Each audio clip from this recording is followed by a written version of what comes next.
नमस्कार दोस्तों, मैं हिमांशु आपका स्वागत करता हूँ आपके अपने फैंटेसी कॉर्नर पे। दोस्तों, क्या आपको पता है कि ये ड्रीम मिलियन और जितनी भी फैंटेसी ऐप्स है ये आपको मेंटली बीमार करती है। जी हाँ दोस्तों, आज तक आपने यही सुना होगा कि मैं ड्रीम मिलियन से करोड़पति बन गया हूँ, मैंने ड्रीम मिलियन से गाड़ी ले ली है, बंगला ले लिया है। और ये जितने भी यूट्यूबर्स है ना, ये भी हमें यही बता के गुमराह करने का काम करते हैं। पर दोस्तों, मैं आपसे पूछना चाहता हूँ कि आपको यही सच लगता है क्या? दोस्तों, ड्रीम मिलियन पर 11 करोड़ यूजर्स है, उनमें से कितने लोग 1 करोड़ रुपए जीत गए ये तो ड्रीम मिलियन आपको बताता है, पर कितने लोग बर्बाद हो गए, कंगाल हो गए ये नहीं बताता। क्या आपको पता है दोस्तों, ड्रीम मिलियन की हर मैच में कम से कम 1000 लोग ऐसे होते हैं जो कि अपना सब कुछ हार जाते हैं। दोस्तों, मैंने ये आंकड़ा बहुत ही कम बताया है, पर ये लाखों में भी हो सकता है। तो उन लोगों के बारे में कौन बात करेगा जो लाखों रुपए ड्रीम मिलियन में हार जाते हैं। इसीलिए ऐसे लोगों के लिए हमने ये चैनल शुरू किया है। यहाँ पे आपको विपरीत से विपरीत परिस्थिति को डील करना सिखाया जाता है। तो दोस्तों, अगर आप हमसे ऐसे ही जुड़े रहना चाहते हो तो चैनल को जरूर से सब्सक्राइब कर दो और बेल का आइकन दबाना मत भूलना। तो चलिए दोस्तों, शुरू करते हैं। क्या आपको पता है कि अगर आपका माइंडसेट ही सही नहीं है तो आप जीवन में उस जगह पहुंच ही नहीं सकते जहां आप पहुंचना चाहते हो। दोस्तों, माइंडसेट से ही हमें किसी भी चीज को देखने का नजरिया मिलता है, हमारा एटीट्यूड भी यही से तैयार होता है। लेकिन ड्रीम मिलियन खेलने वाले 99% लोग अपना माइंडसेट सिर्फ कुछ गलत धारणाओं की वजह से गलत बना लेते हैं। एक नॉर्मल आदमी जब भी अपने काम पे जाता है या कोई जॉब करता है तो उसका कोई भी टारगेट नहीं होता है, क्योंकि उसे मालूम है एक फिक्स अमाउंट महीने के एंड में उसके अकाउंट पे आने वाला होता है, इसलिए वो अपने काम पर पूरा ध्यान केंद्रित कर पाता है। लेकिन ड्रीम मिलियन खेलने वाले ज्यादातर लोग अपना रोज का टारगेट सेट करते हैं और वो भी अनरियलिस्टिक होता है, मतलब सच्चाई से बहुत दूर होता है, और 100 में से 99 बार वो टारगेट पूरा ही नहीं हो पाता है। दोस्तों, हम यहाँ पे उन लोगों की बात कर रहे हैं जो पूरी तरीके से ड्रीम मिलियन एडिक्टेड हो चुके हैं और ड्रीम मिलियन को ही करियर बना चुके हैं। जब भी हमारा लक्ष्य पूरा नहीं होता है तब हमें इच्छा उत्पन्न होती है, हम उसी के बारे में सोचना शुरू कर देते हैं। अगर इच्छा पूरी नहीं होती है तो हमें क्रोध उत्पन्न होता है और क्रोध हमारी बुद्धि को नष्ट कर देता है। दोस्तों, ये चक्र रोज चलता है और रोज नया टारगेट, अगर टारगेट पूरा नहीं हुआ तो बिना सोचे समझे इन्वेस्टमेंट करना, और ये जीते तो ठीक, नहीं तो और बड़े लॉस में चले जाना। आपको क्या लगता है ऐसे बंदे की मानसिक स्थिति क्या हो सकती है?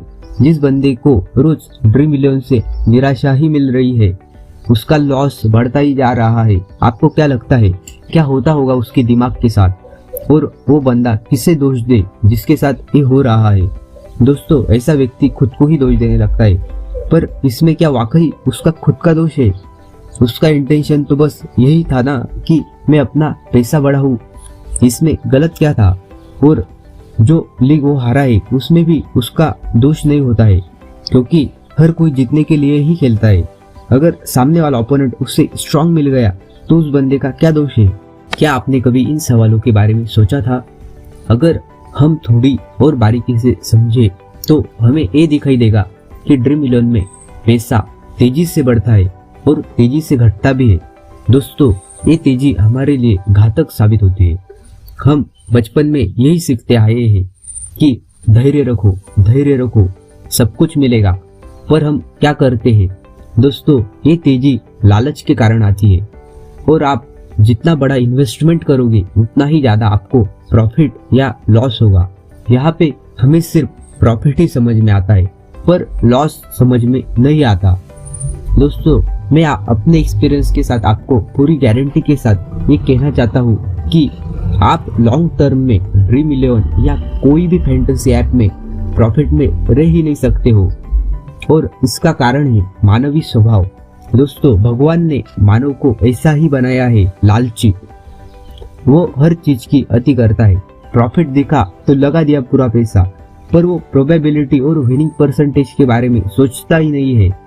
अगर हार गया तो क्या होगा ये वो नहीं सोचता।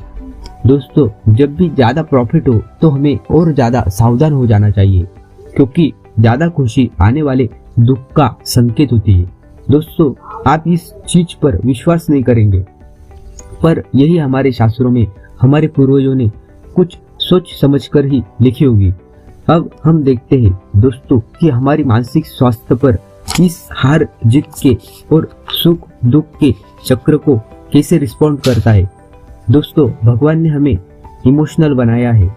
हमारे ज्यादातर निर्णय इमोशनल होते हैं, और जहाँ इमोशन लॉजिक के ऊपर हावी हो जाता है ना, वहाँ सिर्फ नुकसान ही उठाना पड़ता है। दोस्तों ड्रीम 11 हमारे इमोशंस को प्रभावित करता है। यहाँ पे आप ज्यादातर इन्वेस्टमेंट इमोशनल बेसिस पर ही करते हैं। सिर्फ 1% लोग लॉजिक के बेस पर खेलते हैं और वही प्रॉफिट में रहते हैं।